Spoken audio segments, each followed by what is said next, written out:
Hours lang naman doon. Takbo tayo guys.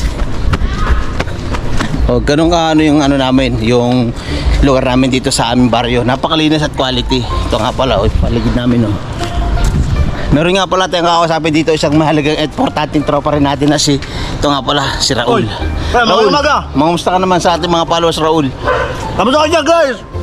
Good dude, open na ng house, okay? Come on. Yung nga pala yung tropa namin na si Raul. Yan pa Raul. Okay, sasama rin sa susunod na pagbablog namin. Siya nga pala yung nagpabenta na nakaraan ng GoPro. Eh, papasok din natin siya sa YouTube channel natin. Subscribe nyo na pala ako sa YouTube channel ko, Kuya Dudes TV Vlog. Yun. Maraming salamat sa lahat ng mga suporta namin. Ito nga pala yung lugar namin, simbahan.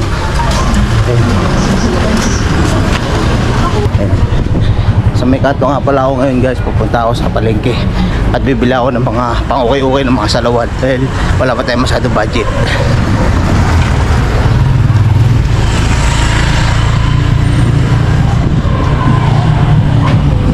Sakay nga pala tayo sa Mewaga Jeep. Medyo matraffic nga pala dito sa lugar namin sa San Mateo dahil marami nga palang ginagawa rito mga hinuhukay-hukay na tungkol sa may nawasa. Kaya sa mga pupasok ng maaga sa trabaho, baglaan na kayo ng kalahating oras para hindi kayo malit sa inyong trabaho dahil di talaga maiwasan ang traffic dito sa lugar ng San Mateo. Talagang napaka-traffic talaga. Pero wala namang ginagawa yung nawasa, wala namang ganong traffic dito sa lugar na to.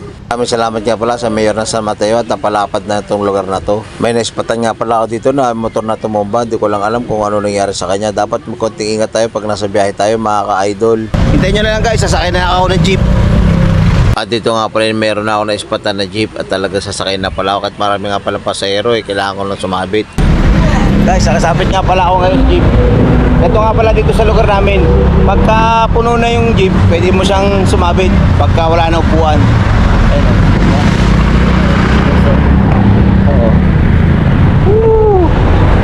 Ito nga pala yung travel vlog ni Kuya Dudes TV.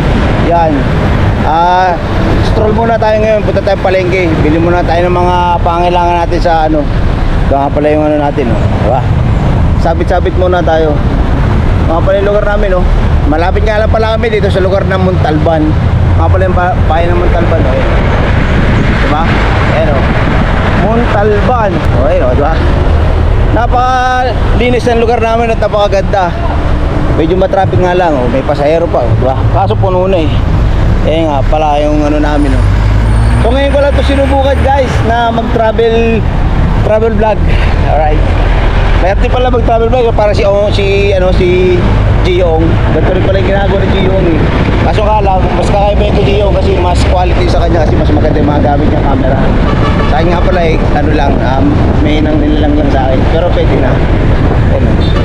Ngayon na lang ulit ako nakasakay ng jeep at bibihir na lang din pala ako masubukan yung ganitong bagay na pagsabit sa jeep. So wala kasi nung nagdadrive ako ng truck ganun din ako talaga nakakasakay ng jeep at napakadalang na kasi yung truck ko yun yung pinakagamit yung service pagkaalis at babiyahe kami. Kaya napakasarap pa rin pala pag kami mga mabuting tao na kagaya niya na may bumaba pinipilit niyang pumasok sa loob dahil sa medyo masikip pa kasi kaya di ako pumasok. At medyo lumuwag na ituluyan na ako pumasok dito sa loob ng sasakyan ni tropa. Dito nga inaisip ako na pumasok kasi napakaluwag na sasakyan at marami ng mga nagbababa mga pasahero. Parang bigla ko tuloy naisipan na magbalik ako ulit sa jeep kasi ganito rin talaga ako habang nung dating nagmamali ako sa Antipolo ko ba talagang ganito rin yung ginagawa ko, napakasimple lang. Hindi ko na malayan na dito na pala ako sa may Robinson at dito bumaba na nga pala ako ng aking unit na Mercedes-Benz. Akala ko marami na nakakalala sa akin dito sa lugar ng Montalban. Hindi ko akalain na mga tricycle driver pala ang mga tumatao sa akin at mga youth. Akala nila kasi pasahero talaga ako kasi nakita nila ako nakatingin sa kanila.